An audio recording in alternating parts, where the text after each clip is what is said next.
Welcome to RetroLogic. I'm Dan Caparello, and I hope you brought your towel because today joining me is John, Paranoid Android Cummins.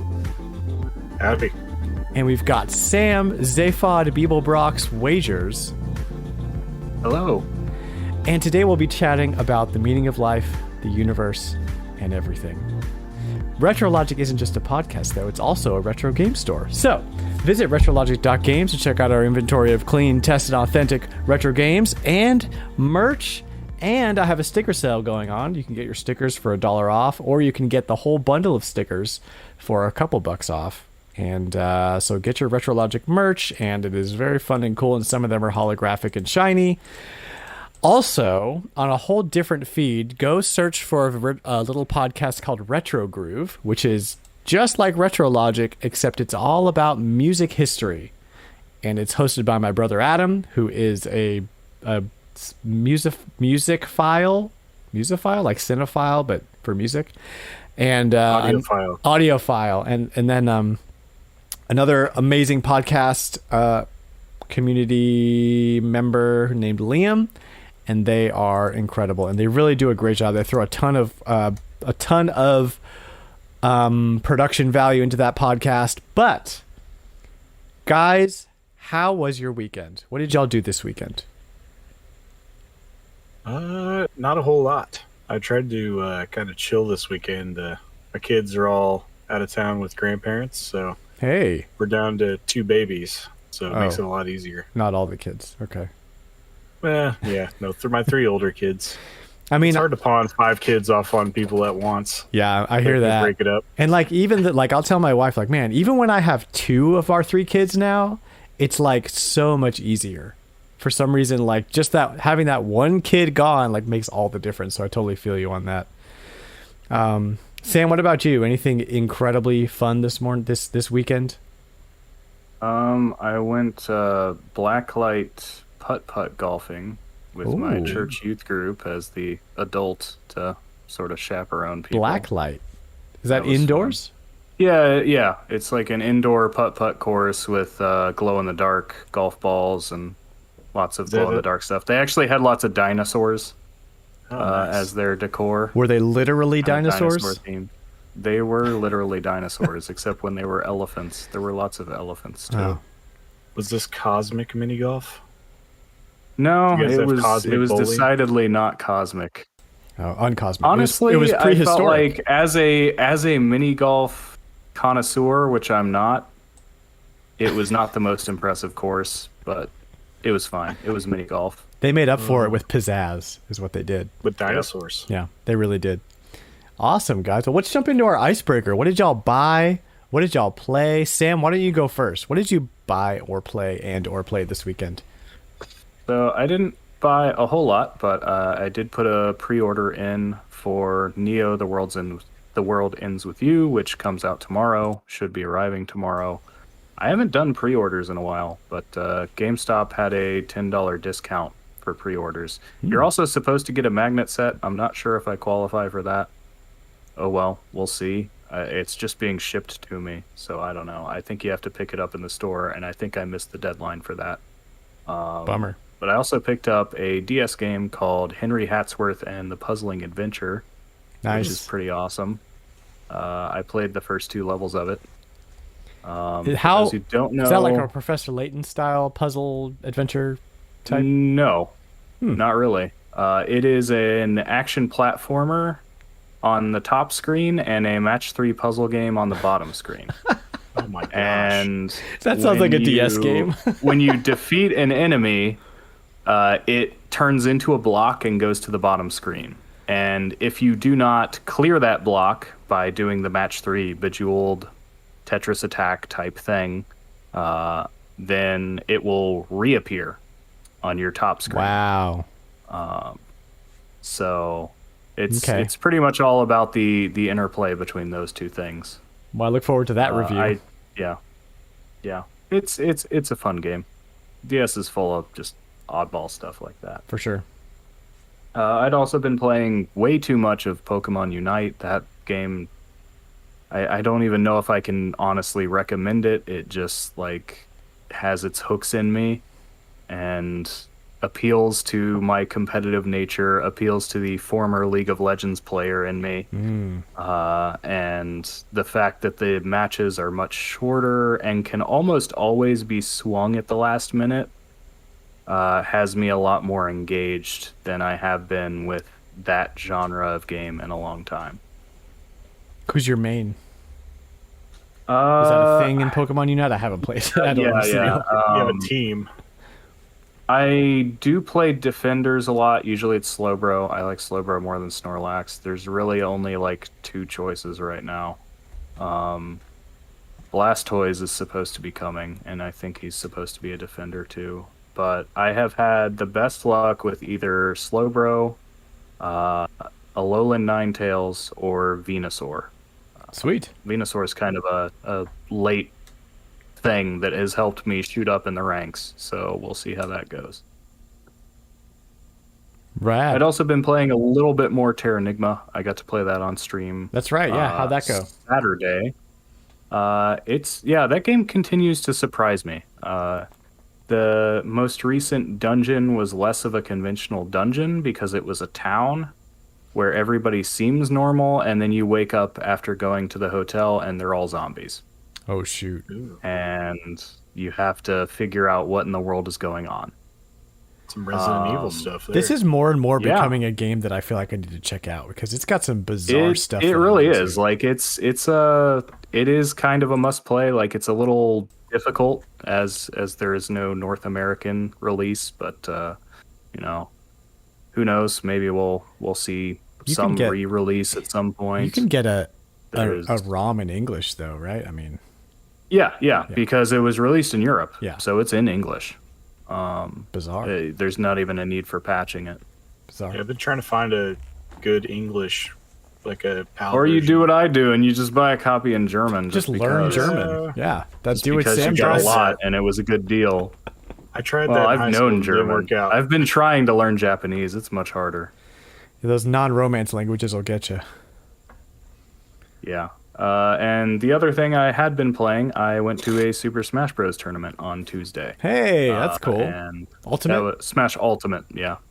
So that was fun. I've had a lot of competitive spirit lately, I guess. It's been a while, probably over 2 years, since I have played Smash at that level. It's kind of an adrenaline rush, to be honest. Who did you play as? I didn't do tournament? that well. Ridley's always been my main in Ultimate. Mm-hmm. Every other game has been Ness, but I just find Ness kind of boring now that he's like kind of easy to play. And nerfed down quite a bit. Right on. That'd be very interesting if you were playing a Super Smash Brothers tournament like within 64s and. So there is a scene for 64 more so than there is for say like Brawl or 4. Really? But it's pretty much Ultimate or Melee for most people. Okay. 64 is weird because that game's actually very broken. People have kind of figured out all kinds of weird stuff because it's pretty buggy. Technically, almost every character can do infinite combos with the right inputs. Smash 64 is crazy. The game is so slow when you try to go back and play it compared to the newer games. For sure. And a lot of the it's weird going back to that game because a lot of the inputs that became staples of the newer games are just not there. Smash is being assigned to the C stick like in Melee or in Brawl. That's just gone. So it's like that just kind of weirds me out having to go back to it. Donkey Kong luckily hasn't really changed that much over the past 20 years, so I can play Donkey Kong in any game and pretty much be like, oh yeah, this is the same. But yeah. I think so. My mains kind of go back and forth, but Olimar is always one that I love to go back to. The problem is that he's pretty different between games. So yeah, he's not changed so much. A lot since Brawl. For sure. Yeah. He has 2 less Pikmin now. For quite a while. Game & Watch? Yep, Mr. Game and Watch. He was and, insane in 4. Yeah. And then I still use Ganondorf every once in a while. I have a lot I dabble with. I have always wanted to get better with Yoshi. I actually was playing a lot of Yoshi in friendly matches and holding my own, just missing some crucial things, but it did seem like my Yoshi has potential, like even at a competitive level. All right, now if we titled our episodes, then this episode would be called My Yoshi Has Potential. So thank you for that. Yes. Mm-hmm. Awesome. Well, thank you, Sam. Anything else? I think that covers it. Right on. John, what do you got for me, dude? What'd you play? What'd you buy? I bought today, actually, a blue Game Boy camera because I don't know what happened to my original Game Boy camera, and this one was just at a flea market. I was like, all right, I'll take that. I haven't seen one in a while. Man, I was this close to buying a Game Boy camera at CGF this weekend because I don't have one, and I played the crap out of my original, and it's just something that I have to get, but Yeah. I couldn't find one that was like reasonably priced. I don't want to pay $30 for it. It just seems kind of like, is that really what it's going $20. for? Yeah, 20 is more like what I would pay for sure, but they were all overpriced probably because it was a con, and they're getting kind of scarce, especially working. Like the whole like turning hinge mechanic gets broken, and I would love to get one. Nice shape. Oh, that does look good. I had to man. take a sticker off of it, but yeah, the whole head works still. That blue too. I think I had a red one back in the day. I need a green one because like my Game Boy Pocket's green. But Yeah. blue's with the head, so that's what I got. Yeah. What else you got for me? Let's see. I picked up Battletoads and Ragnarok's World for the Game Boy. So this is the second Game Boy game, and it's basically just a port of the original NES game, Whoa. minus a handful of levels that made the game super difficult. That's cool. Yeah, I don't think I've ever heard of that. basically, yeah, it's basically just the original Battletoads game on Game Boy. Rad. I picked up a copy of Stretch Panic because of Yes. Sam. Yeah. Man, now I need to go on eBay and find one. Dang it, guys. Rich Panic's I found next it. Odama. I found a killer deal on it. I think I paid $17, and it's complete with the manual and everything. Oh, yeah. eBay Yeah, I prices think are that's a bit crazy. about what I paid for mine, but it didn't have a manual. And that is a game to have the manual for, because the manual tells you lots of things the game doesn't. 35 I is found the a cheapest PDF I'm of it seeing on online. eBay. That's crazy. Yeah, the manual actually tells you like how to beat all the bosses. I remembered you saying that the manual is pretty crucial, so I've been trying to find a copy that had the manual. All the ones I'd seen online, a lot of them are missing the manual, or they want like $30-$40 for it. And I just happened to be, I went to this game store called Game World that's in a town over called Nixa, and picked it up, and they just had it on the shelf. So I was like, yep, I'll take that. This is what I've been looking for. I even had them open up the case, and so I could verify all of it was there.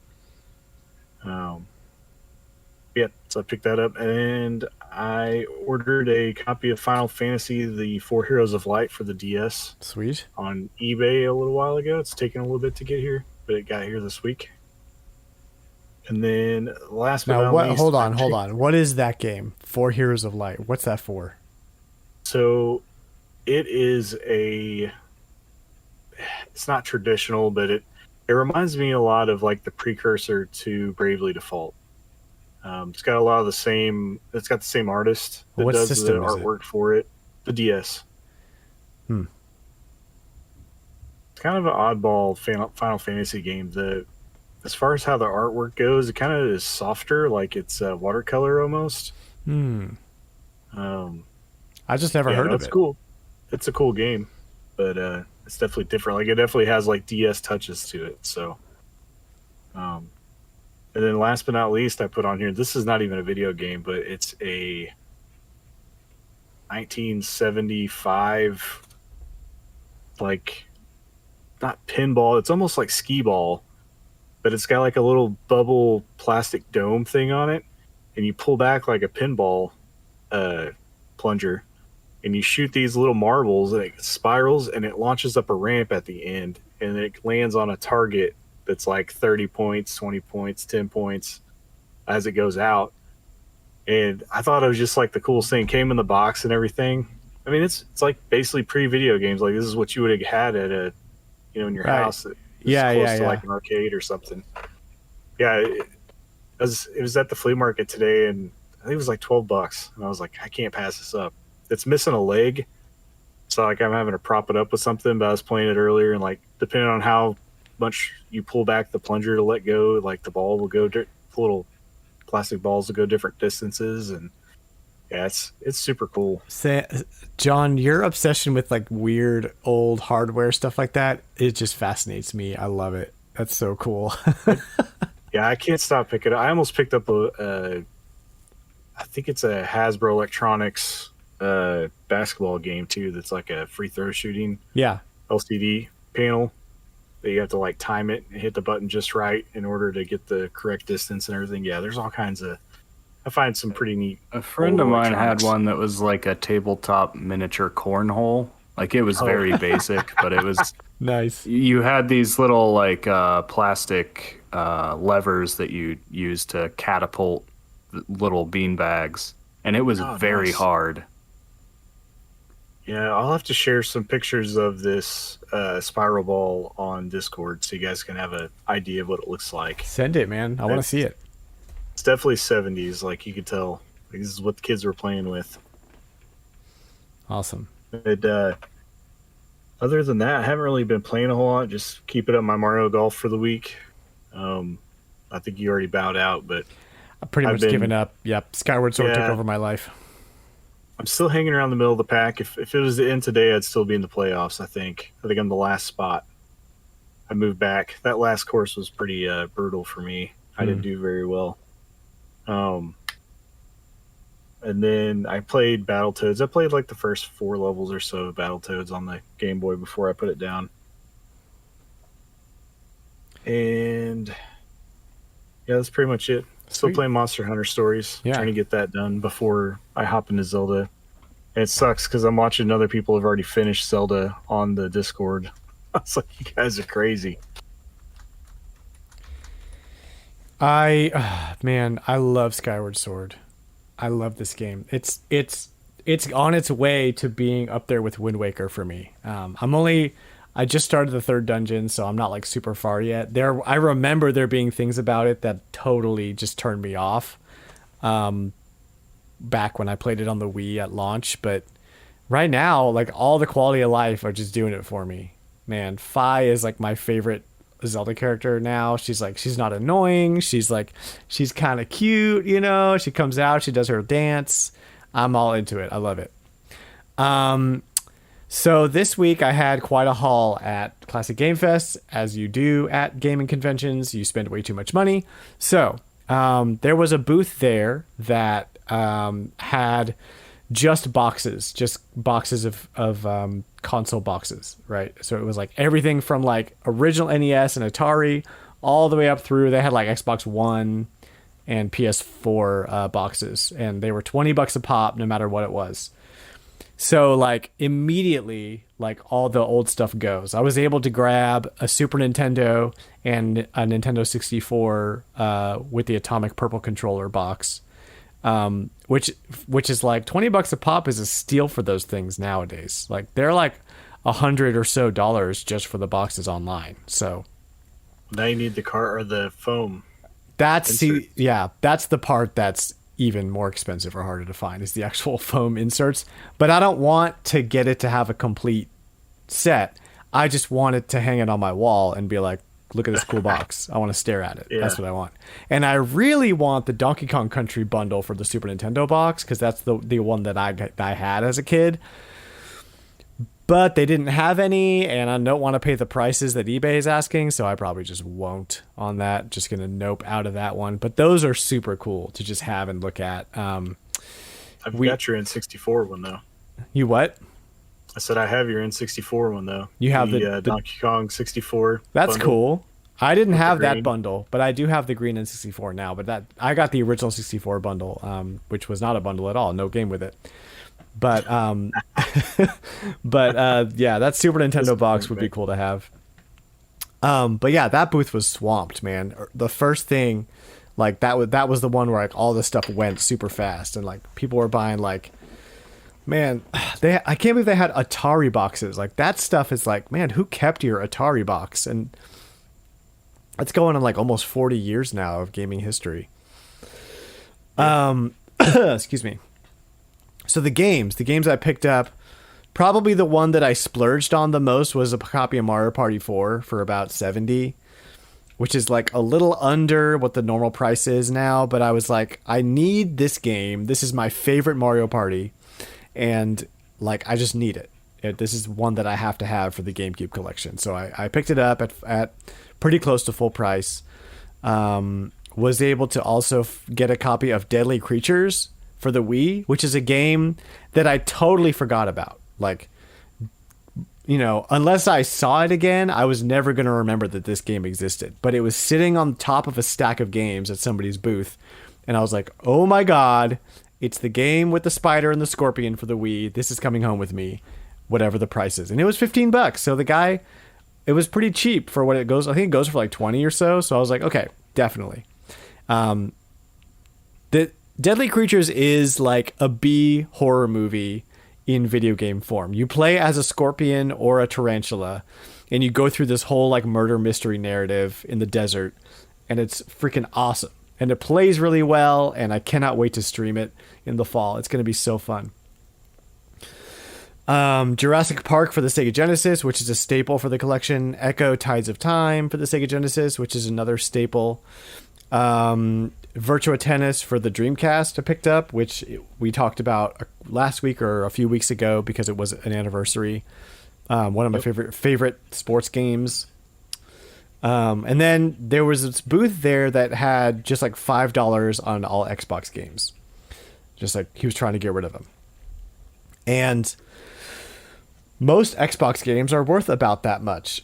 So I picked up a few that were around that range, and then some that he had that were more expensive that were just kind of like, okay, $5 for Gunvalkyrie. That's fine. That's like a $40 game, but $5, sure. Maybe he didn't even know it was there or knows what it's worth, but whatever. So that list was Gunvalkyrie, Perfect Dark Zero, Jet Set Radio Future combo disc with Sega GT, Mad Dash. Do y'all remember Mad Dash for the Xbox? No? I do not. It was a launch title. Can't say I remember many Xbox games. It was a launch title, and it was in the kiosk at my Best Buy, and I loved playing that demo. So I was like, sure, I'll buy that. Why the hell not? Whiplash. Do y'all know what this game Whiplash is? It's also on the PS2. I slightly remember. Okay, but it's been a so while. you're a rabbit. You're a rabbit in like a testing facility, and you are chained to a weasel. And the whole game is you like whipping the weasel around as a weapon, trying to escape this testing facility. I have seen this before. Yes, and it looks hilarious. So I bought it ironically, just like Sam does. I was channeling you in that moment, Sam. We got a copy of 13 for the Xbox, and another Xbox game that was not in that stack, but I picked up because it was pretty cheap compared to normal pricing, was this game Red Ninja for the Xbox and PS2. It's got kind of like a scantily clad woman on the front in a red ninja suit. It's just a game that I've always wanted to play. It looks like kind of like a Ninja Gaiden 3D Ninja Gaiden style action platformy game. But yeah, excited about that. I picked up a copy of General Chaos to get signed by Brian Collin, which I will talk about meeting him in a little bit. And so that was everything from the show. I also just got a little bit of like random merch. Like I got a General Chaos poster signed. I got a really cool like Donkey Kong emblem in chrome on a baseball cap. This guy makes these emblems out of chromed metal from scratch, and so I had him put one on a baseball cap for me. And that's pretty much it. I got a couple of things for the store also that I'm not going to talk about because those are surprises. And then, John, you sent me a copy of Mario vs. Donkey Kong for the DS, which I will definitely be playing because I love me some Mario vs. DK. Oh, yeah. And you have a game coming from me, so I don't know if you want to talk about that now. You can talk about that when it actually comes. I forgot. No, I'll talk about it now. You found a copy of Castlevania Dracula X Chronicles for the PSP at the show, and got a pretty good deal on it. So yeah, it was like pretty excited. I talked the guy down because the unfortunately the cover art has some water damage, so he basically gave me the disc price to have it complete in box with the manual because of the condition of the cover art. But I was happy to find that for you. I know you've been trying to get those PSP games. Yeah, that's one that every time I ever see it, it only has the disc. Yeah. I've never seen a complete one. So sorry about the cover art, but hey, it was looks cheap. fine to me. Guys, don't panic because it's time for the Price is Retro.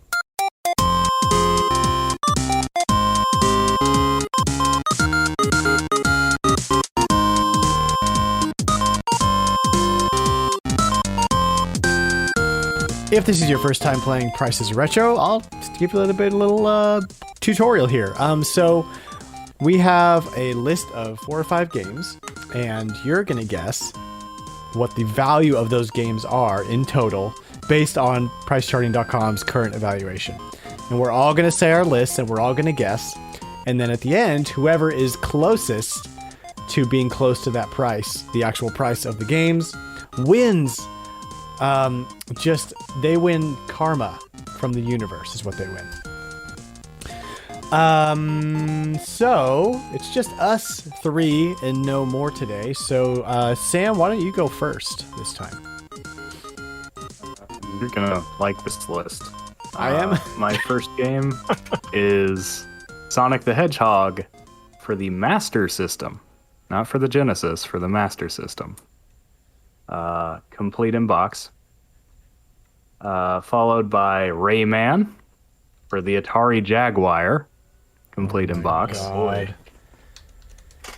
Civilization for the Nokia N-Gage, complete in box. And Doom for the 3DO, complete in box. I hate you. I hate you right now. Yeah. So 200, 354. I'm going to say 480. Yeah. 480, Yep. I'm going to say 350. 350. All right. The grand total is $984.41. Oh my God, Sam. What did you do?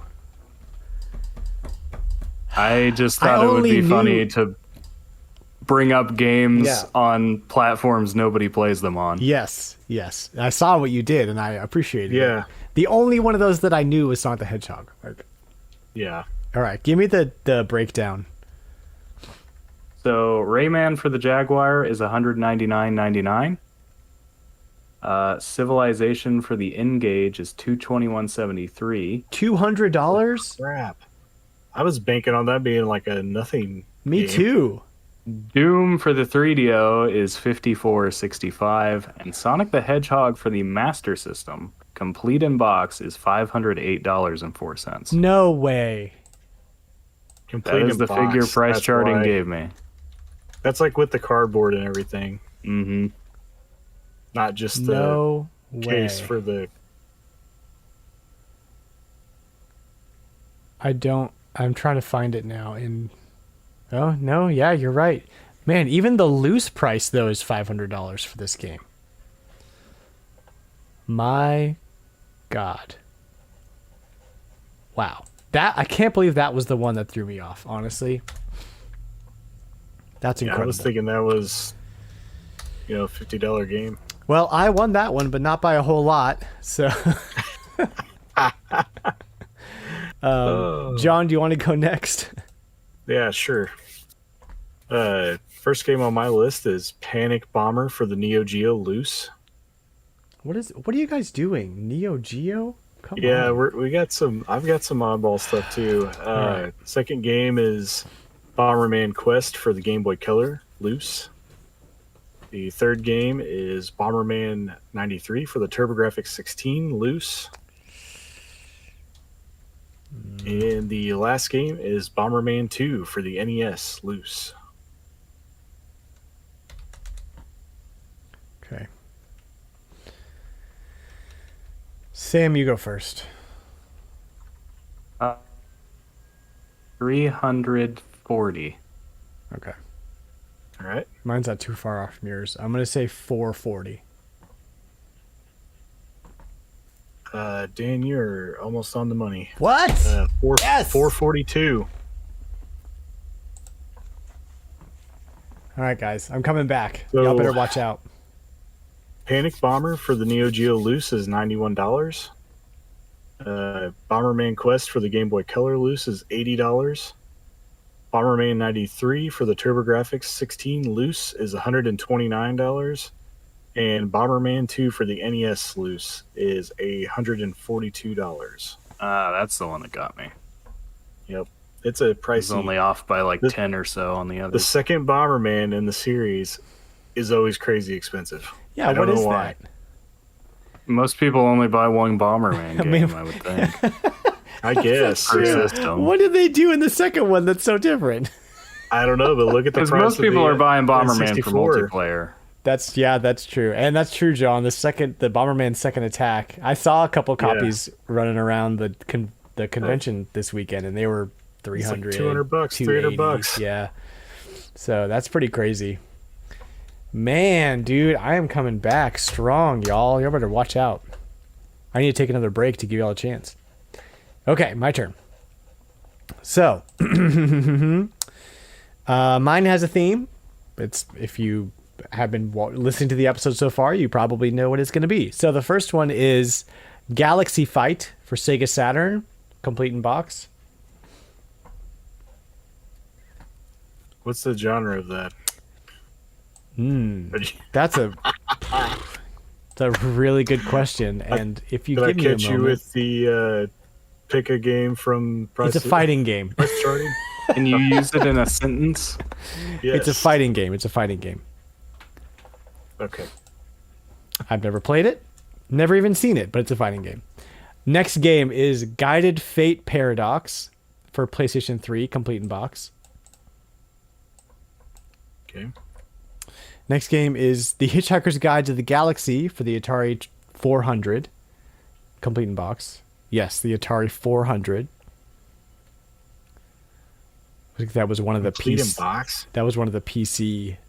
Yeah. Yeah. And the last game is Hitchhiker's Guide to the Galaxy for the Commodore 64, complete in box. I guess we all got a little weird this episode, didn't we? Didn't we, guys? Very appropriate. And Atari games complete in box are so weird. Because, Yeah. like, some of them are all over the place. Like, it seemed like everyone kept their boxes in the early days. Yeah.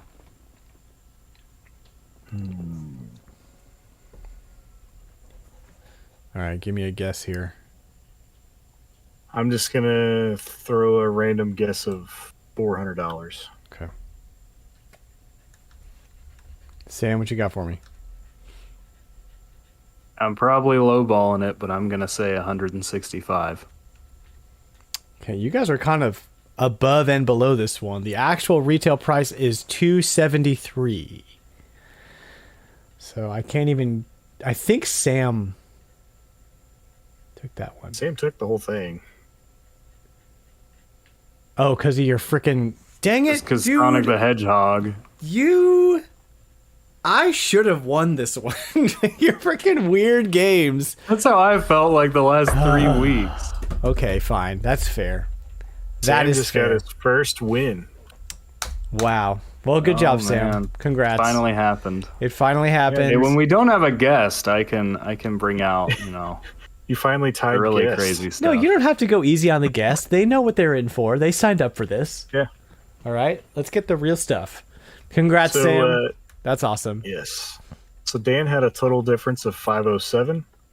I had a total difference of 762, and Sam was at 210. So yeah, Sam kind of blew us out with the $1,000 lot that Those we didn't see tricky coming. games, man. Tricky games. Yeah, he pretty much had it locked in after his first guess. Just had And somebody after else his first screwing up. list. Yeah. Just Yeah. needs somebody else to screw up worse. Wow, dude. Well, congrats, man. I don't know what to tell you. You played by the rules and you won.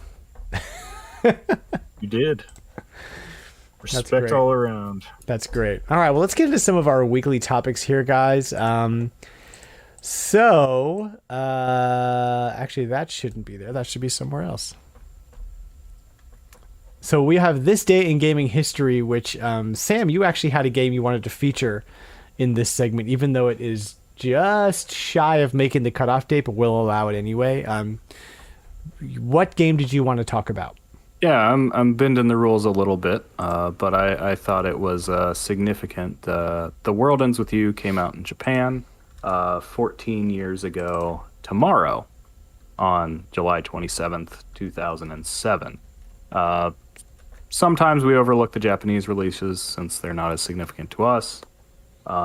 Usually we go with the date of recording the podcast, not the date it goes live. But I think it's significant because the sequel is coming out on the same date tomorrow. That's cool. So I think they did plan it that way, since they probably realized, hey, we're going for July. Let's line up with that. But this is a game I actually do have pretty distinct memories of receiving. It came out almost a year later in April of 2008 in North America. But I did not get it until my birthday that year. And I actually got that birthday present early because I drove with my parents to Paris Island for my brother's graduation from Marine Corps basic training. And I'd already asked for it for my birthday, and it was like 2 weeks before my birthday. And they're like, hey, the morning we were getting ready to drive back in the hotel, they're like, hey, we know you're going to be playing your DS all day in the back seat of the car, so we're going to let you open your birthday present early. And it was this game. Sweet. So, really just hit me at a good time. I'm definitely not... I do think the game has some criticisms of it, but I find it interesting. Just I got to play it at just the right time for it to leave an impact on me. I hear a lot of people complain about the main character. They say, oh, Neku's such an antisocial jerk. He's just an angsty teenager. And I'm like, but when I was playing it, I'm like, oh, this guy's just like me. So. Well, and you also played, supposedly the best way to play it is on the DS. So you got. I will say I'm not a huge fan of the Switch port, which is based on the mobile version, which came after. It just didn't recapture the magic. It felt kind of dumbed down by comparison. Because this really was the quintessential DS game. I mean, and it is unusual to see a third party embrace all the gimmicks of Nintendo hardware in that way, but this game had completely different stuff happening on both screens. It had touch controls, it had mic controls, it had Street Pass support. It had. Did it make you close the DS? You actually earned. Yes, you earned special experience by leaving the game in sleep mode, and only if you leveled certain pins up that way would they evolve into certain other pins. Oh. So there's just a whole lot of. It really just kind of hit like a breath of fresh air at the time. I mean, some of the things it did became a little more common in RPGs that realized RPGs were kind of stale for people, like being able to turn your level down or being able to, instead of have random encounters, basically pick your encounters. But by chaining them together, you get a better drop rate for items. But all that stuff felt very new to me at the time, so... I'm looking forward to the sequel. I was a little mixed on the sequel because of the Switch port. I couldn't really get into the anime that came up on Hulu. I didn't think was all that great, really.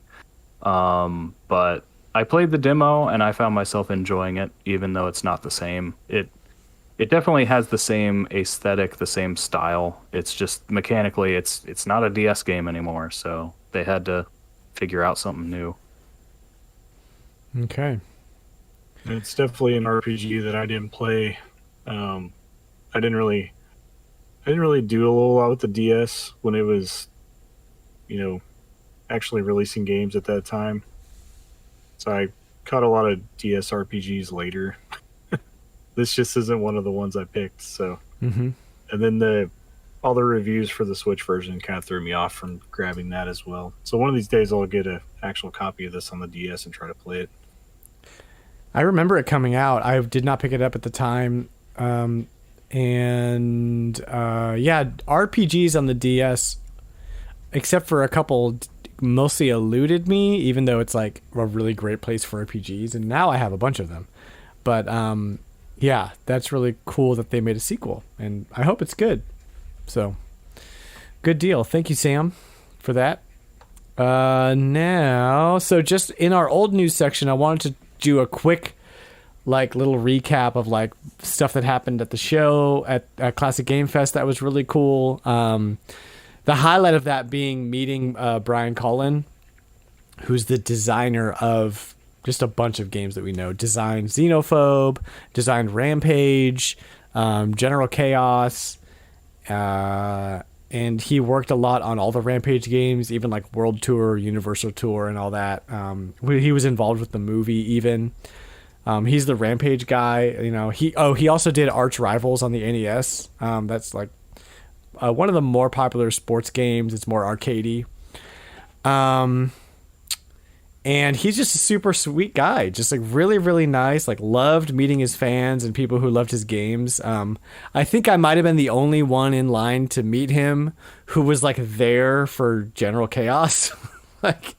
Rampage is cool. I played Xenophobe, but General Chaos, Rampage. What? Is awesome. No, Rampage is awesome. Yeah, don't get me wrong. One of my favorites. I'm down for Rampage. But yeah, General Chaos is definitely where. You should have sent me your copy, dude. I would have gotten it signed for you. I didn't know he was going to be there.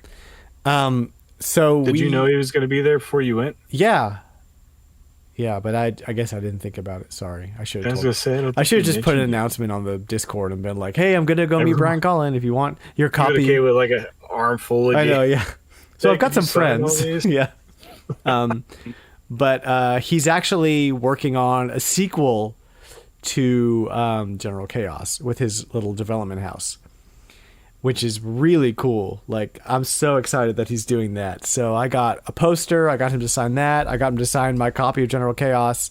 And then I actually got, he had as a promotional item for the new game, some figurines of the characters in General Chaos. And so I have all them. I'm going to put those up here in the Dan Cave when things go back to normal.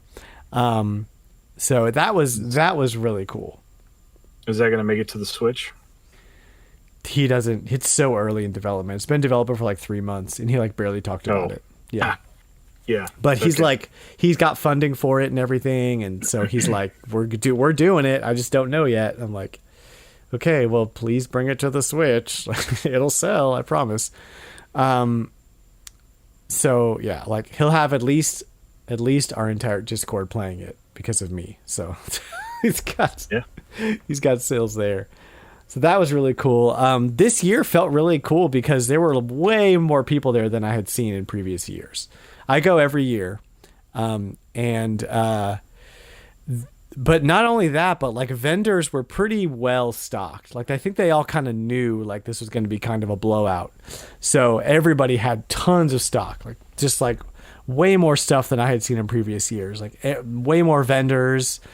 They kind of blew it out of the water. And I actually bought more this year than I had in previous years because I had residual hype from last year carrying me through. So yeah, and I already talked about what my pickups were. What I would really love is to get a crew from the RetroLogic community to all meet up in Austin next year and kind of do Classic Game Fest and hang out and get drinks afterwards or whatever. So I think that would be really awesome if y'all want to travel to Austin and do that. That would be a really cool goal.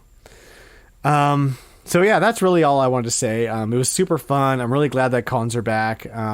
And hopefully there's something like that in your area, wherever you're listening to this from, that you can check out. And I would love to see pics from that. So you can jump into Discord or hit me up on Twitter and show me. And I would love to go to check out what's going on in your city. Yeah, so that's that. Sam, you also wanted to chat about the Earthbound 64 footage that was unveiled. Yeah, it's interesting how much news still comes out about Earthbound these days. But there's quite a fan base. There was a disc with some footage of Earthbound 64, which is what Mother 3 was before it was a Game Boy Advance game.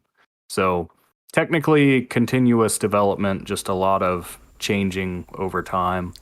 So this was never seen before. I guess it was picked up in an old internal report from Nintendo that was just moving between offices. They had details on a bunch of stuff, but then there was just this disc that's like, hey, here's the progress on Earthbound 64. This is what it looks like. It's pretty short clips, but you can recognize some elements of Mother 3 there, some scenes. Like I saw the Clayman in the factory turning the big gear. That's something I remember was in Mother 3.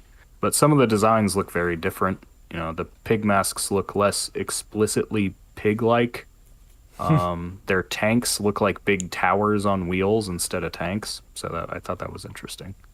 Okay. I always love when seeing lots of clips about this in like Nintendo Power early days. There was a Nintendo Power article on Earthbound 64. Like it was far enough along that it was, they were open with like, hey, look forward to this upcoming game. And then it just kind of fizzled out. And as far as we knew in North America, never came out and just got canceled. But actually Mother 3 came out in Japan in 2001. Yeah, something like that. Yeah, early Game Boy Advance. I love when like old documentation of stuff comes out and gives us insight as to like development history and what could have been. I just love that stuff. It's really good for preservation and it's great for gaming history, which is mostly lost because all that stuff is like locked in the vaults of Nintendo or Sega and like never to be revealed. So whenever stuff like that gets like leaked, quote unquote, I always find that really fascinating. And like that's their prerogative, but it would be nice if companies had a sort of plan to declassify because I understand like they don't want stuff coming out right away when it could be, but some sort of end of life plan for games I think would be, and maybe they're starting to work on that because now we've got re-releases being valuable, so obviously they want to maintain like the actual source code so that they can do that. But sure, and even just the surrounding info, like to maintain it and plan for when are we gonna just be open with this.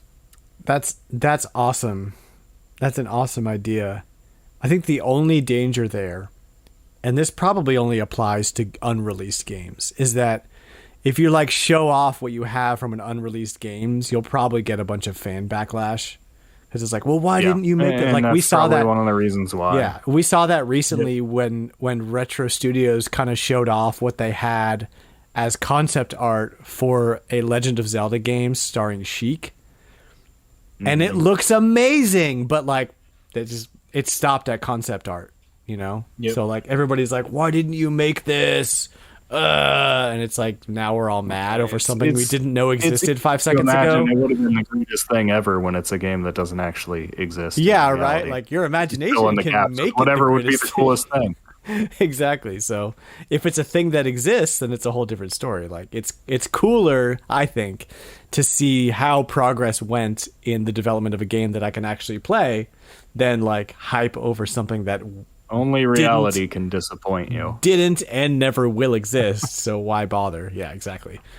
Either way, it's cool, but fan backlash is a real thing that you have to take into consideration.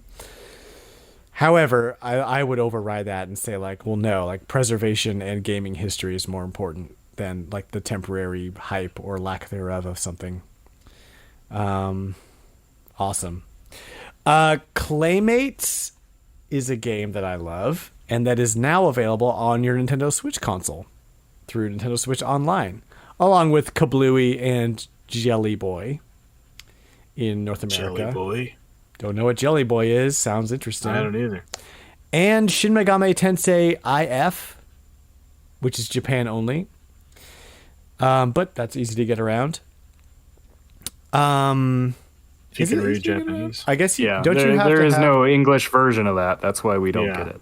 Oh, well, I that mean, makes yeah, you sense. can if you have Oddly a, enough, Japan was also getting. I already forget their title for it, but it's what we know as Tough Enough. So That's right. that's right. What was that? It was really weird though. Death Dance, I think. or Death Dead Dance, yes. Death Dance. Or Dead Dance, yeah. That sounds like It's that like, sounds like just a thing. called Tough Enough. Definitely. But Claymates, guys, is a game that I rented so many times as a kid and would just play the hell out of that game. It is an action platformer where you can you're a little ball of clay and you can transform into different clay animals, and they all have different power-ups. 5 or 6 different animals. And it is, not only is it beautiful, but it's also really well made, has a lot of really cool elements to it, and it's the same developers as Clay Fighter. They use the same kind of clay capture technology as they did in Clay Fighter. you can even tell with like the sound design too. Like the background music sounds totally. very Clay Fighter. Yeah, definitely. And it's very kiddie. Like it's a game for kids, but it's still pretty difficult. And that is decidedly, that's going to be our Retro Rewind game for August. So if you're done with Castlevania, you know what to do.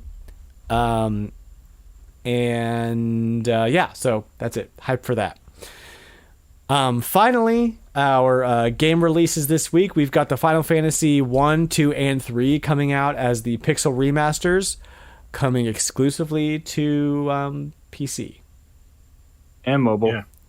So, and but I mobile. think the PC version is the only one that's out this week. Is the mobile version I don't out know this about week? that. I actually don't know that for sure, but That I'm not sure. VGReleaselist.com doesn't lie. So, So, yeah, they came out earlier, I guess Square did, and said that they would look at porting these to consoles if the interest was there. But, thank you I mean, very it's the much, same- Square Enix, for doing exactly, something yeah, obvious. It's the same thing that they, all these companies do. It's just like EA. Well, if we knew that you guys wanted this, we would give it to you. Oh my god.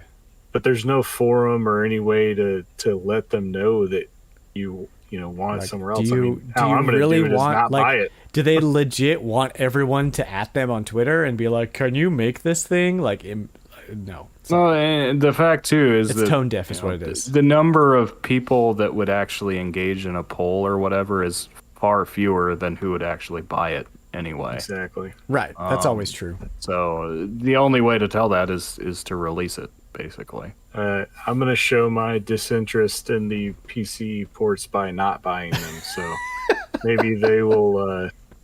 Maybe they'll release them elsewhere. I if they may don't at get some enough point, sales. but I'm in no hurry to. And that's kind of, the thing about Steam is there's sales. There's sales all the time. If you wish list something, it'll go on sale. And I think they're a little pricey for what you're getting now. my thing is like, Not thrilled with them. do they really think that re-releases of original Final Fantasy games are not gonna sell well somewhere? Like, I mean, they put 7, 8, and 9 on Switch, and 10, and 10-2, and Yeah. 11. so like, Or not 11, 12. Yeah, not 11's 11. the MMO. and Yep. my opinion, because I'm not a developer, is that those games must have been way more difficult to get onto a Switch than these Pixel remasters. I would imagine, Oh yeah. probably. I mean, they did it with Dragon Quest 1, 2, and 3. It kind of makes me wonder if they didn't get the results from those games as they wanted. Because don't like put the the amount of mobile sales. ports, guys. Yeah, I bought them, so. But I aren't they? can't Wait. say But that no, much. aren't they doing? Like HD 2D versions of those games now? Also, the Dragon Quest games. There's one Dragon Quest game that's getting a full remake treatment. Right. That's right. They're doing it looks like Octopath. Octopath Traveler style art to it. So I will buy that. I will buy. That's a day one for me. That looks sick. Only 3 is confirmed, but there are like rumors floating around that 1 and 2 will also get it. Which it wouldn't take much to do 1. It's not a very big game. Well, if they do one of them, then they know what it takes to do one. So, anywho, let's take a quick break, and then when we come back, we've got so many questions from the community. This is a community-focused episode, so don't go too far. Don't forget your towel, and I will see you guys in just a minute.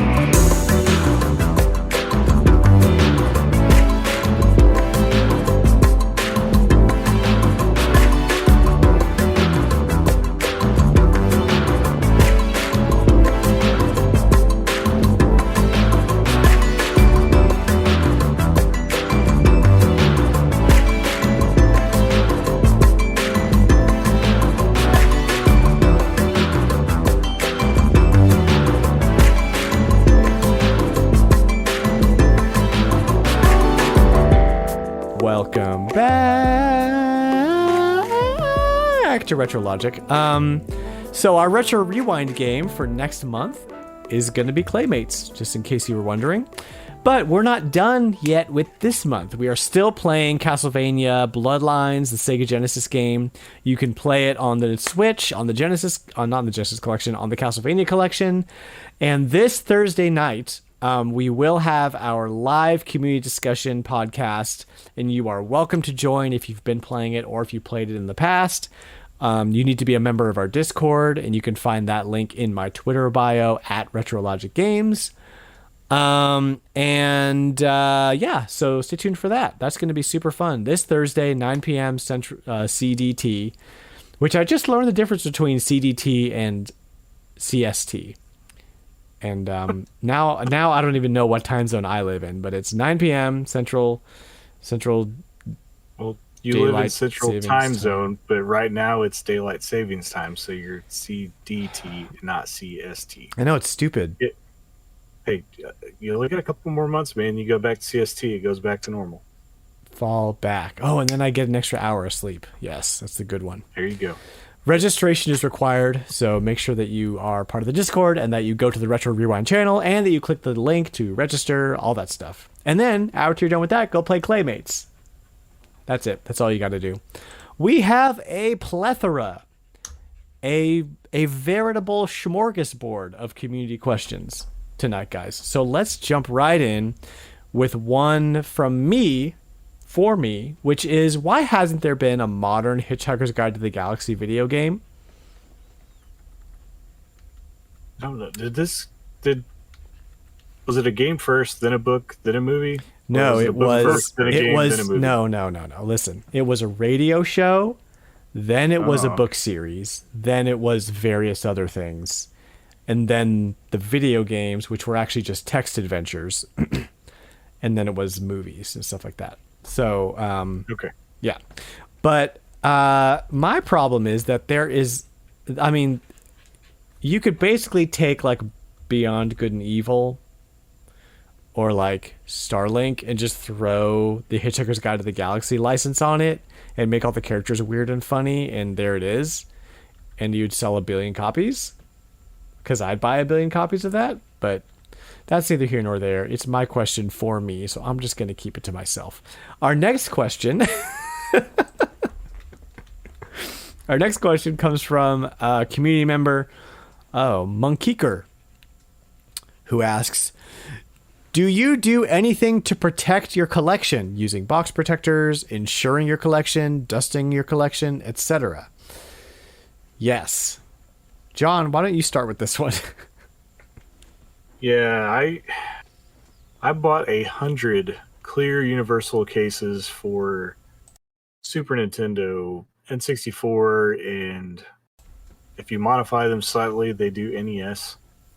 And I bought 100 of them thinking I would never fill them all up. And now I'm out, and I've got several loose games that I need to probably buy another 100 for. So these are like clear acrylic plastic cases that fold out that are the same size as those boxes, and you slip the box in, and it just protects them from dust and oxidization and bending. These are slightly different. These are just for loose games, and then you can put artwork inside that has like a plastic sleeve on the outside. It's kind of like what you used to get at the rental store. Okay. That's different than that's what I bought. Yeah, no, I bought a bunch of these for loose games because I don't buy a whole lot of in-box stuff because I like to play my games.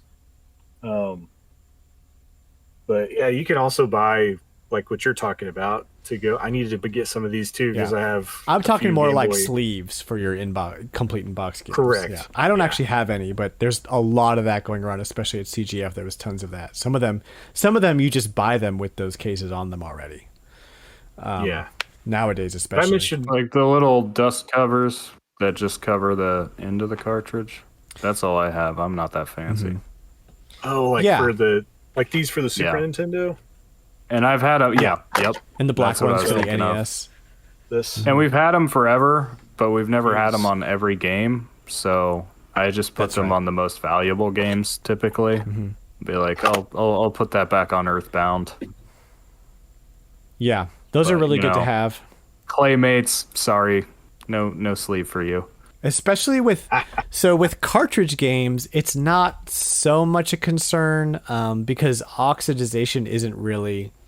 Cartridges are pretty durable. They're very durable, and the chips inside of them are just going to last longer.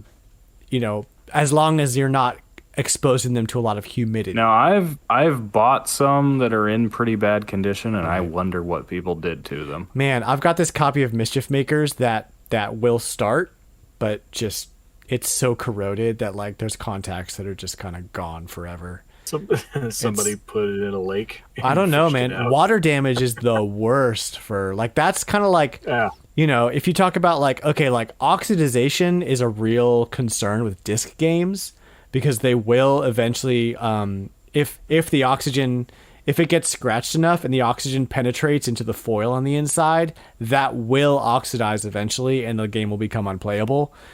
But water damage isn't going to do anything to a disc. It's just it'll get wet and then you dry it off. It's a piece of plastic. Yep. But that's like if a cartridge gets wet, you might as well just like if you haven't immediately opened it up and thrown rice in there and dried it out, like you just throw it away because it's pretty much gonna oxidize and become rusty and get useless. So cartridges keep dry and discs keep away from oxygen. That's my best advice.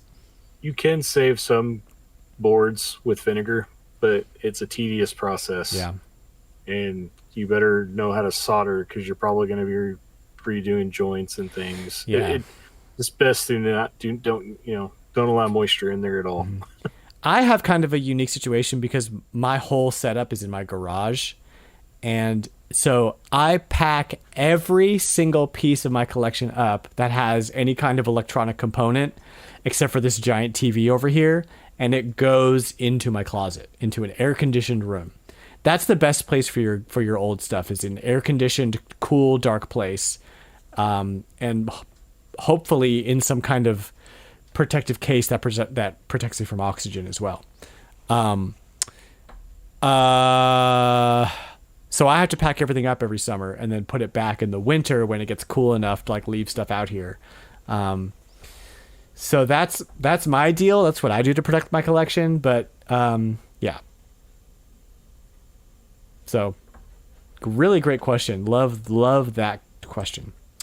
Our next question comes from Nintendo Burgers Buns Gamer, who says, are there any off-the-wall combinations of things that a game will remind you of? For example, Super Mario 64 will always remind me of Applejack cereal at my best friend's house on Saturday mornings, even though it only happened one time. Or TMNT on NES reminds me of my brother and I sharing a room in an apartment complex playing it at night with a window open, a Nintendo poster on the wall, and a Bigfoot pizza from Pizza Hut. Again, that only happened like once, maybe twice. So any games that remind you of specific experiences and will remind you of those things forever. I have one that just jumps right out to me, and that is, so me and my friends spent an entire summer the year that Wind Waker came out. I've spent every day that summer at his house playing Wind Waker with him, and we always got Hawaiian Punch and Toaster Strudel. And I will never forget, we put a little CRT in his room with the GameCube, and we like took turns playing in his bunk bed the whole summer. That was our whole summer. And I will never, ever, every time I play Wind Waker, that's my memory. And that's probably why I have such, like, that's my number one Zelda, is the experiences I had playing it. But yeah, that's easily mine, top of my head. Anything for you guys? I mean, probably easily the playing PC games and relating that to Mountain Dew or something. You know, like something to caffeine to stay up totally all night and play stuff. So probably Diablo 2 and Mountain Dew for me. It rhymes too. Yes, Diablo 2, Mountain Dew. Yeah, I wasn't necessarily had a sponsorship. thinking in terms of like snacks or things that you would eat. Well, I don't really have any of those, but just in general, like stuff I was doing at the time when I was playing a game. Like, you know, I've mentioned before, a lot of the time I got back into the Super Nintendo was the last couple summer vacations I had before I was old enough to really like have a job or drive myself anywhere. So to this day, I think part of the reason I love the Super Nintendo so much is because it reminds me of summer vacation. Yeah, for sure. That's a good one. Mario RPG reminds me of being sick, because I have a very vivid memory of being sick somehow. I don't remember what exactly was wrong, but I spent a whole week on the couch with a TV in front of me playing Mario RPG. And so now that's like, that memory is burned into that game for me. Is every time I play Mario RPG, I'm sick on the couch. Being a kid, so yeah, that's a good one. I think that's a good question. I think I mentioned it before, but like Ogre Battle 64 reminds me of my grandma, because I got it for my birthday from her. Yeah, like after not being able to find it anywhere locally, and she lived in Florida, and just we went to the store and she's like, "You can pick anything you want," you know, type deal. And I walked up to the game case and they had a copy, so that's what I got. Man, that's awesome. That's the best, when a game reminds you of people. Like, I'll always remember my best friend from high school because of Wind Waker. I love that. Really great question. Thank you for that one, Nintendo. Next up, we have our buddy Andros from the incredible Nintendo Pals podcast, which you should go listen to. His question is, what's your favorite speed run to watch? Or in other words, what games have the coolest speed runs to you? What do you guys think about this one? Coolest speed runs. I'm not into speedrunning, like, generally speaking. I have found some of the, like, glitches and exploits that are used interesting to learn about, especially when it comes to, like, you know, like the low percent speedrun stuff, where the idea is to beat the game with as little actual completion as possible, and doing so actually trumps time.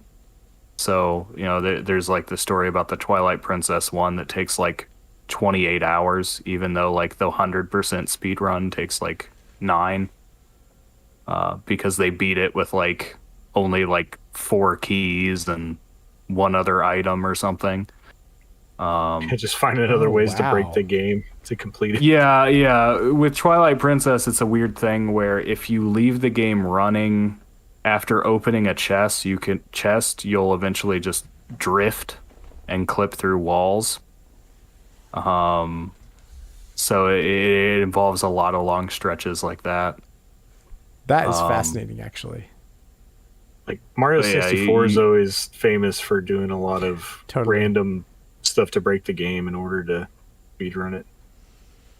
In terms of more pure kind of just like flawless execution at high speed, and more so not watching but just from playing the game, I think the Mega Man Zero games lend themselves really well to speedrunning, and they sort of train you to start doing it because there is a ranking system that rates you based on speed as one of the factors. Oh, that's Another cool. being the number of enemies you destroy and number of hits you take and things. And I remember trying to get, I almost did it. I tried to get the perfect rank on every mission in Mega Man Zero 3 specifically, because that's the best one. And I failed at the last level because, I mean, you had to beat the mission without ever getting hit. And you are going through the boss gauntlet, as is typical with Mega Man games. So you're fighting every boss in the game again. Right. Without getting hit. Without getting hit. Once. Gosh. Yeah. But it just because, as opposed to other Mega Man games, that puts a big emphasis on melee combat. Zero has a saber, the Z saber. So a lot of the game is structured so that you can, if you time everything really well, you can go straight through enemies. Because as long as you time your slash right, you'll just cut them in half and keep moving. So it feels really good to do that. Man, early speed runs of Breath of the Wild were always really fun to watch because people were finding new stuff all the time. So like, first time you watch somebody ride a tree, all the way off the plateau into the castle almost, or just random stuff that people were finding out real early was a lot of fun. That's a really good one. Like people trying to get off of the plateau without having to do all the stuff up there. That was pretty interesting. So one that I recently started watching was Super Metroid. After beating it, I got really into watching people speedrun because non-glitched, like 100% speed runs where people just break that game. Like they find ways of doing things in that game that just kind of break my head, and they're just so good at it, and like bosses are like nothing to them. It's just really satisfying to watch, especially in a game like that lends itself, like rewards you specifically for the time that you beat it. So people are really, really good at it. Yeah, Super Metroid's a good one too, because even if you're not a speedrunner, there are so many possible sequence breaks that it gets your mind thinking like, oh, do I actually need this to get through here? Yeah. Is there a way? For sure. And even the non 100%, like just how fast can you beat it, are fascinating because the way that they are able to skip sections with very limited gear, like way less gear than you're supposed to have at that point, but they're still just burning through it. Like it takes an amount of skill and like time investment to get to that level that is just really impressive and fascinating to me. The Metroid series really kind of lent itself to speedrunning very early on by saying, hey, you're going to get different endings based on how fast you can complete this game. It did. And so the skill level for those games is like through the roof, to like beat it faster than somebody else by like 1 second, which makes watching the speedruns pretty fascinating. It's like it's on par with something like the original Super Mario Bros. Where like everybody speedruns that game, right? So the skill level for everyone playing it, since the competition's so harsh, it's like through the roof. Awesome, cool, great question, Andros. Thank you, friend. We have a question from Mecha Dragon 101 coming at us. He says, "What are some games you think a retro collector is essentially required to buy and own?" And you can suggest games for any console you want. So maybe like pick one console and pick 1 or 2 games that you think are essential to own if you're collecting for that console. That's what I'll say. I'll start with GameCube because it's that and N64 are my favorite to collect for. And so for the GameCube, I don't think you can own a GameCube without a copy of Melee. Like it's a pack-in at this point. It sold so well, and it's the quintessential game that people bought their GameCube for. So you have to own that. And in my opinion, Mario Kart Double Dash is the best Mario Kart game. And if you haven't played it, or if you don't think so, you just haven't played enough of it, I think. So go play some co-op Mario Kart and tell me it's not the greatest thing since sliced bread. That's what I would say. Sliced bread. Yeah, sliced bread. The best thing since sliced bread. What do you think, John? I'm gonna do the easy one and just say Super Nintendo and Donkey Kong Country. Like, that's one you have to have. Took the words right out of my mouth. You have another title for the Super Nintendo? He's gonna say Earthbound. No. Well, the thing is, I don't know that I really consider anything like, oh, you have to have this game if you want to be a collector. Well, like, sure, it's totally subjective, but in your opinion, yeah. I could just rattle off my favorite games for each system, but I mean, my approach, the stuff the stuff I seek out on the original hardware is the stuff that I suspect is not going to be re-released. Yeah. Because if there's a re-release, like, I'll take that. You know, that's fine, especially when it's some game that's rare now and goes for $150.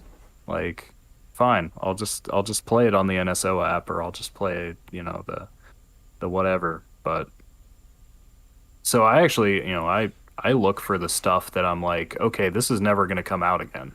Usually because it's based on a licensed property that's not important anymore. Or it's not a part, or it's just a one-off game that's not a part of a big series. Because I mean, the stuff like that, and I mean, yeah, GameCube's still a weird black hole. Like, we haven't seen GameCube stuff really come out again. Yeah. For the most part, but I think we'll get there at some point. Well, that's why I chose Melee and Double Dash, because yeah, when are we going to see those games again? Never. Because they always have a new Mario Kart and they always have a new Smash Brothers. Yeah, I think with that, it's more the idea that, like, well, Nintendo thinks people would rather just play the new one. They kind of see each new installment in the series as replacing it, not as an individual installment like they would with, like, the Zelda series, where they're like, well, yeah, people love Breath of the Wild, but they also never got to play Skyward Sword, so let's re-release it. Well, and I think that one of my theories is that the next Smash Brothers game is actually probably going to be like Melee remastered and not a new entry. That's just a theory of mine. People have been asking for it, but yeah. I just don't know. I don't know that the interest. I mean, it's hard to say what Nintendo's ever going to do to make it. Yeah, I don't know that there'll be another Smash Bros. Game for like a really long time. Oh, I think there will be. No, there has to be. It sells too well. It sells systems. Even if it's a disappointment, it'll still sell well. Yeah. I just don't know what you could do. Melee remastered.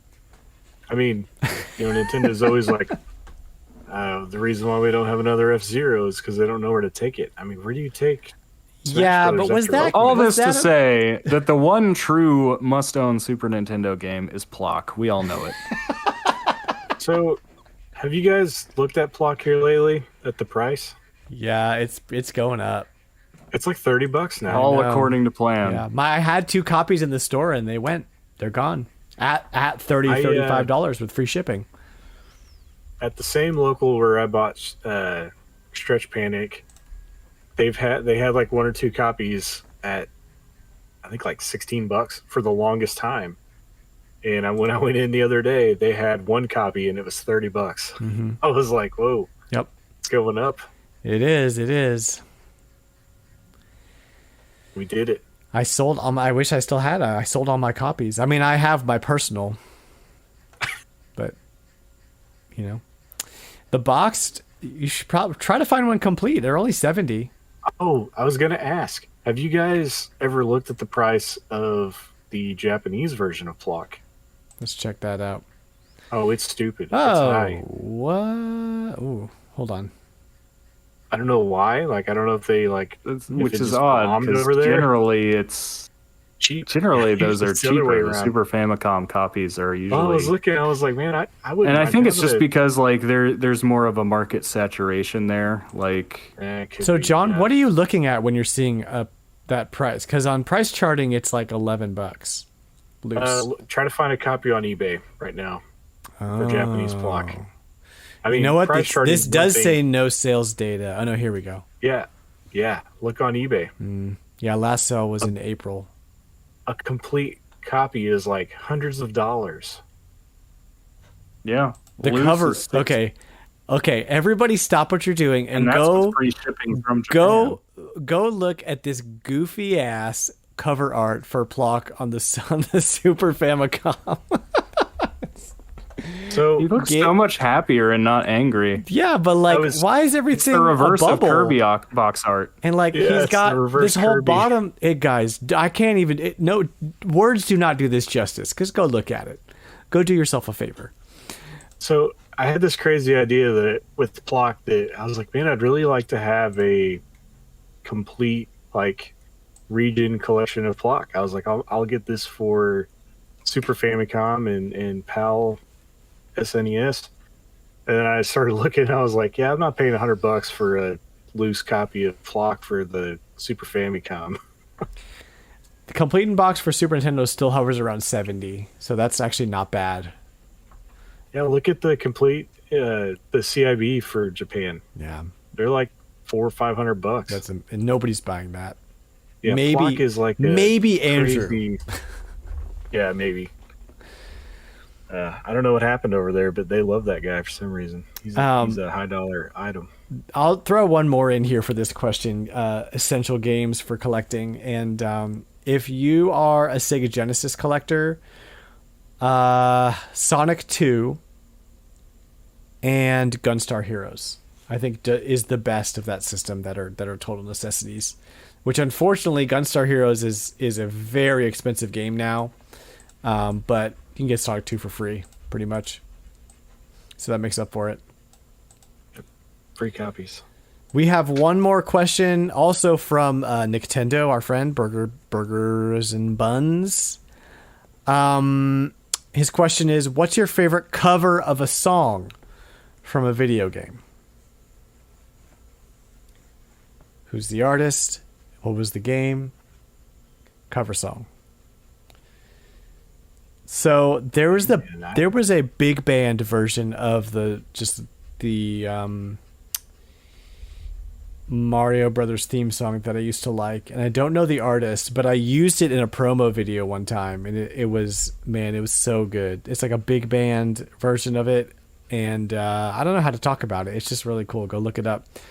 There's a couple guys that do acoustic covers of a lot of game music on YouTube that are pretty popular. The one they did for Aquatic Ambience for Donkey Kong Country is awesome. Oh, I saw that one. Yeah, it's so good. The other one that comes to mind, more relaxing. The other one that comes to mind is there was actually an official big band, like Nintendo sanctioned versions of these songs. There was like a concert in Japan, and their version of Bomb level in Super Mario 64 is just slaps. Like, it's so good. So go look that up. That's free somewhere. That's streaming that. I think it's just called Super Mario Big Band. Is what it's called. Anytime you make a jazz version of a song, I'm gonna find that and listen to it too. Mario songs are already pretty jazzy, so it works really well. Oh, for sure. Anything else, Sam? Sam, do you want to chime in? Anything you can think of, video game rise? It's hard to think of just like one off the top of my head. Like, I'm trying to think if there's one that's like more well known or something. But there's one more that I listened to recently that is it's the soundtrack of Ocarina of Time, but it's a prog rock album, and this one guy plays all the instruments. He's on YouTube, and that's literally what the video is called. It's like Ocarina of Time, but it's a prog rock album, and it's so good. Like, he's really talented, and he like makes it sound like you're listening to like Dream Theater or Rush or something. So that I really enjoy. I mean, obviously, I've shared a couple of things from the Megas before, which do covers of Mega Man songs and also Castlevania songs. That's great. When they feel like it. Of course, the two acoustic guitar guys are called the Super Guitar Bros. Oh, nice. I'll plug a band. A little bit of everything. I'll plug a band that was at Classic Game Fest. They're called Bitforce, and they do like hard rock metal versions of songs, but they won't just they don't stop at video games. They'll do like they did like the Power Rangers theme song. They did the Back to the Future Orchestra theme song. And they slam, dude. They sing too, and they're just so good. They were so good live at Classic Game Fest. So go look up Bitforce. They deserve some attention. Well, that's our show, guys. I want to thank you guys for doing another fun little episode of RetroLogic with me. Did we anything else you guys want to say or talk about before we exit out? I'll take that as I can think of. I don't think I'll take your enthusiastic silence as a no. Yep. I'm just reveling in my Price is Retro victory. You guys, here. That's right. You guys balance me out so well because I'm over here like Hype Machine 2000. You guys are like, yeah, Dan, just having a good time, chilling, reveling in my victory. Eating a bowl of Apple Jacks. I love you guys. Well, thanks for listening to the RetroLogic podcast. We are proudly part of the Nintendo Dads family of podcasts. If you like what you hear, check me out on Twitter and Instagram at RetroLogic Games. You're also welcome to jump into our friendly and 100% non-toxic Discord community. We keep it non-toxic, we keep it positive, and we love talking about and being excited for retro games. The link to that Discord community is in my Twitter bio. You can also find all the RetroLogic stuff, the game store, all the podcasts, the Discord. All of that is on our website, retrologic.games. Go there, go check it out, buy some merch, or just look at the merch. Just go peep game at the merch. It's really cool. Thank you guys for listening, and so long, and thanks for all the fish. Bye now. Bye.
Where's my HD 2D remake of Dragon Quest V? Like, 1, 2, and 3 have been done, like, re-released, and you can buy them anywhere. The only place you can buy 5 is on the Game Boy Advance. That's it. The only place you can play it. I don't know. I still never got. I'd been meaning to try to see. It wouldn't take long to at least check this. I'd been meaning to see it that. Actually, I don't know if it's on the cloud version. I've been waiting for Dragon Quest XI to play it, well, number one, I need time and other games not to exist, but the controller support on the PC version of that is non-existent, and it bothers the crap out of me because I don't want to play it with a mouse and keyboard. I'll play plenty of games with a mouse and keyboard, but not Dragon Quest. Just buy it. It was designed for a controller, but it's on Game Pass. Like I installed it and everything, and it's like you don't have an Xbox. Yeah. So I'm playing on PC. Man. I've been meaning to check that if the cloud version, for whatever reason, actually works with a controller. Crazy. Yeah, I don't know. You just need to get it for Switch. It's totally worth it. It's the year it came out. It was probably my favorite game. It's got to be cheap now. It might be like 30, 35 bucks. That's cheap. I thought about it, but I sell it. didn't even finish the demo, so I'm if you buy it and then play it, I didn't even have time for the demo. If you buy it and then play it and then sell it, it's basically like it was on Game Pass because you didn't pay for it. That's true. Here's the thing: don't sell it. Hold on to it for 3 more years, and it will be worth like $200 because Dragon Quest games. Yeah, then we're a step away from just don't open it, hold on to it for 30 years. No, you can play it. $1 million. Guess how much a copy of Dragon Quest V for the DS costs right now? It was the DS, not the Game Boy Advance. Yeah, guess how much that dude costs loose for the DS? $200.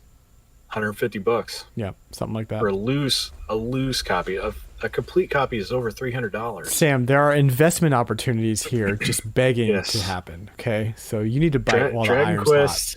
Bite the iron, okay? That's what you have to do. The only next you're going to tell me I need to buy 3 copies of Balan Wonderworld. No, I only buy 2 of those. And but have you considered a third? Burn. I have not, but apparently Liam did buy 3. Oh my god! If I remember right, I only have 2. Guys, a garbage game today is a garbage game forever. Okay, in the words of Miyamoto. Well, I mean, you do have to think though. Like, what if it does wind up being Yuji Naka's last game? People will want it just because of that. Is he that prolific though? I mean, I don't know. Yeah, he's the Sonic guy, but he will be. The way things are moving too, the inflated prices is actually unpopular. Here's how we know.